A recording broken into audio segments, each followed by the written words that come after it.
Assalamualaikum warahmatullahi wabarakatuh. Sahabat sekalian, saya ingin berbagi sedikit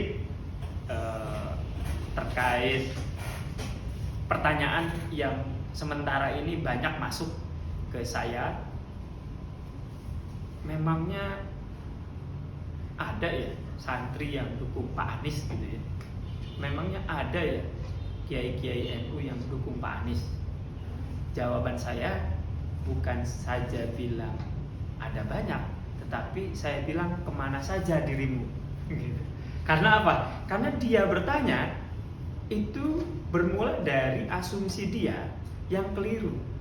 Kalau kita lihat sebenarnya Pak Anies mulai dari dulu sampai sekarang itu tidak pernah putus hubungan dengan kalangan yang kita kenal sebagai kalangan santri, kalangan ulama, habaib dan sebagainya. Kita lihat misalnya, kita ingat gitu ya, dulu ketika beliau menjadi rektor Universitas Paramadina, beliau diskusi sangat intens dengan Habib Umar Al-Hafidh. Itu fotonya menyebar kemana-mana, sudah masyhur gitu ya.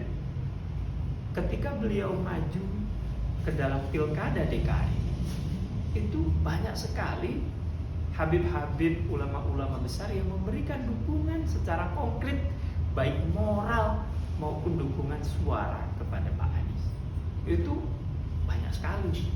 Bahkan beliau pernah dititipi pesan oleh Habib Lutfi secara langsung untuk menjaga kedamaian, keteduhan di Jakarta. Jadi pertanyaan saya kepada teman-teman yang bertanya apakah ada itu santri ulama yang mendukung Pak Anies dari NU, saya bilang kemana saja dirimu. Jadi Pak Anies itu sudah didukung lama. Nah, tetapi apa sih gitu ya, yang menjadi alasan besar para ulama itu, para santri itu mendukung Pak Anies? Jadi setelah saya diskusi dengan banyak para ulama, para kiai dan mendengarkan dawuh mereka, saya menyimpulkan, menyarikan bahwa Pak Anies itu sesuai dengan karakter utama Nahdlatul Ulama atau kalangan NU itu. Misalnya Gus Mahasin menyampaikan beberapa hal. Gus Mahasin ini kakaknya Gus Baha. Terus juga ada Gus Fuad Termas, pengasuh pesantren Termas. Ada Gus Wafi, pengasuh pesantren Rubat. Ada banyak. Ada Abah Labib Sodik, beliau pengasuh pesantren Al-Hikmah 1 di Benda. Banyak sekali yang memberikan dukungan secara konkret dan mereka menilai Pak Anies itu cocok dengan karakter NU, yaitu apa? Pertama itu adalah tawazun. Pak Anies itu memiliki karakter tawazun. Tawazun itu artinya beliau itu berada di tengah. Ada tasamuh, ada tawazun, ada tidak. Jadi beliau itu selalu berada di tengah. Jadi tidak pernah beliau itu masuk ke dalam kategori ekstrim, baik ekstrim kiri maupun ekstrim kanan. Beliau itu selalu berpendapat di tengah. Dan yang paling penting itu segala cacian, segala makian, segala hinaan beliau jawab dengan senyum.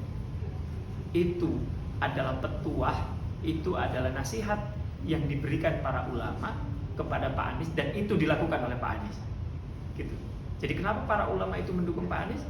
Ya karena Pak Anies mengikuti nasihat-nasihatnya, mengikuti arahan-arahan yang diberikan oleh para ulama itu.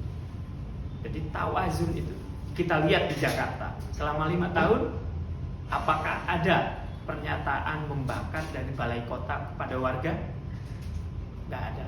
Apakah ada pernyataan-pernyataan perang yang dilakukan Pak Anies kepada warga sipil dan sebagainya? Nggak ada.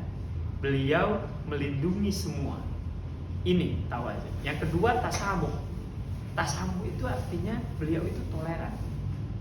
Selama 5 tahun hubungan antar agama, intraagama di Jakarta berjalan dengan kondusif. Kenapa? Karena Pak Anies menjadi pelindung bagi semua.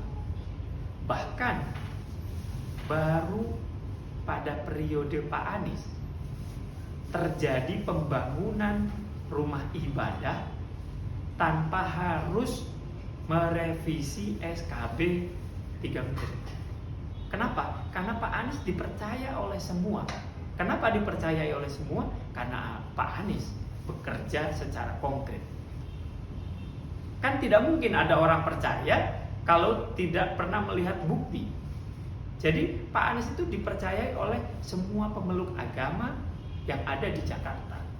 Itulah tasamu. Dan tidak pernah juga Pak Anies itu mendiskreditkan salah satu agama yang ada di Indonesia ini. Jadi kalau ingin Indonesia mewujudkan toleransi yang sepenuhnya, Pak Anies Baswedan adalah pilihan yang paling cocok. Jadi tasam, i'tidal itu pada prinsipnya adalah seperti halnya adil. Adil itu bukan berarti ada anak 4, kita punya uang 10 juta, masing-masing diberi 2 juta. Tidak seperti itu. Adil adalah memberikan sesuai dengan porsinya.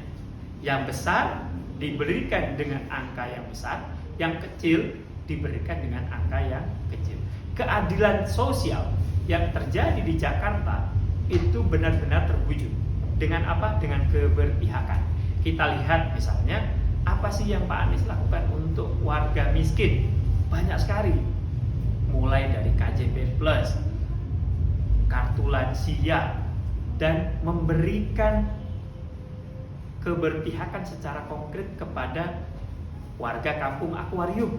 Mereka tadinya digebah oleh Satpol PP, mereka tadinya diusir oleh Satpol PP, oleh pemerintahnya sendiri yang seharusnya memberikan perlindungan. Tetapi Pak Anies memberikan perlindungan senyatanya kepada warga kampung Akuarium sehingga mereka sekarang bisa tinggal tenang. Inilah prinsip-prinsip kenapa Pak Anies diberikan dukungan, didukung oleh kalangan santri dan oleh kalangan ulama dari kalangan Nahdliyin. Jadi teman-teman, kalau teman-teman ada yang bertanya lagi, memang ada gitu yang mendukung Pak Anies, katakan dari mana aja. Saya kira itu akhirul kalam. Hadadallahu wa iyyakum wa la minkum. Wassalamualaikum warahmatullahi wabarakatuh.